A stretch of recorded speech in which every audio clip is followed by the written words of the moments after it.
Restaurant, Applied Math, and Why by James Kincaid. Why do we want to open a restaurant? Let's assume that we do for the moment. People love food, and I love people.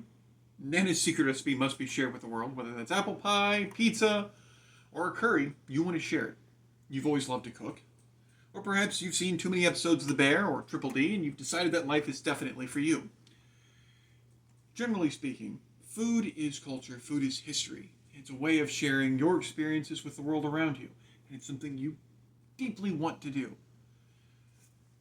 And so you've decided to open a restaurant. So what kind of restaurant do you want to open?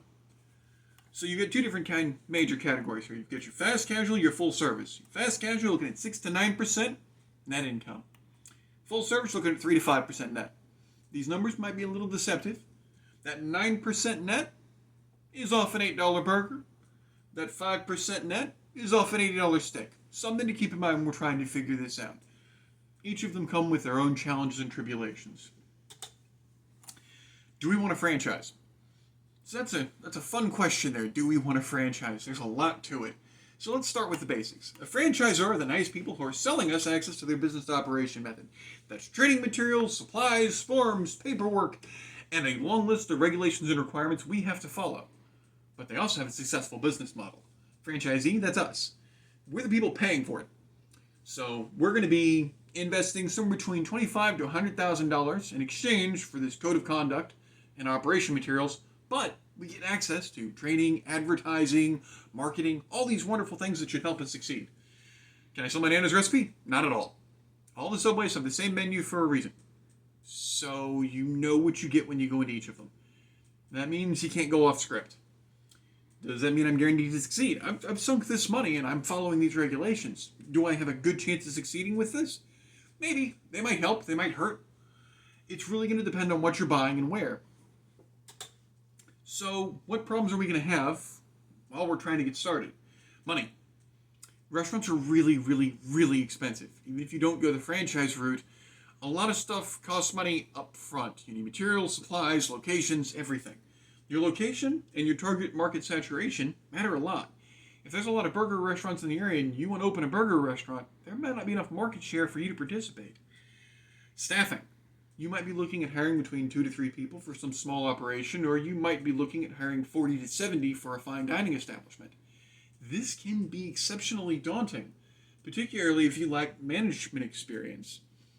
One of the main reasons why businesses fail is due to a lack of operation experience and management experience, and you really, really need both to run a restaurant and to open one. Licensing and inspections, these are going to vary highly depending on where you're at.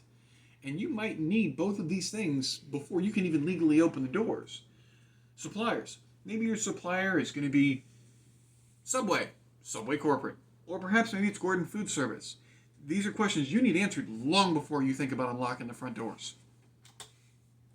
So we know that businesses have a lot of growing pains, particularly in their first year. What are we going to see? Food supplier issues. Whether that's going to be Subway or corporate, or whether that's going to be Gordon Food Service or any of other food delivery services, you're going to have some issues with them, such as market pricing fluctuations. A couple years ago, there was massive chicken flu that massively skyrocketed the effective price of chicken, which if you're a chicken wing restaurant, really sucked.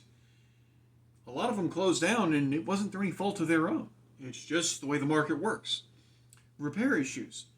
Something minor breaking might have a long turnaround time to repair.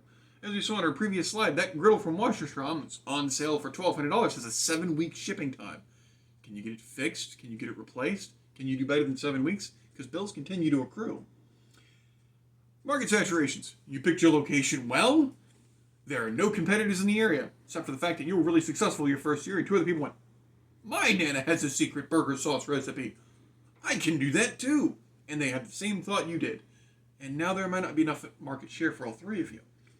Social media. It's either a feather in your cap or a weight around your ankle. Social media is either going to help you carry through your first year successfully, or it's going to drown you. You might wind up with the benefit of a TikTok trend where you suddenly have more business than you can handle, which sounds good on paper until you realize you can't handle it. And that good review turns into a storm of negative ones. So, failure rates of businesses in general, and it's applied to us. This is going to be us over here in accommodation and food services.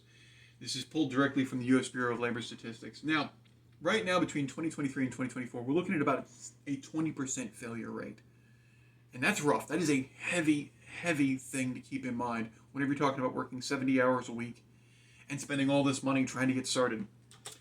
Which leads us over to high yield savings account in the stock market. So Robert Schiller says that you can get around a 7.58% annualized return on the stock market right now if you're careful with your investments.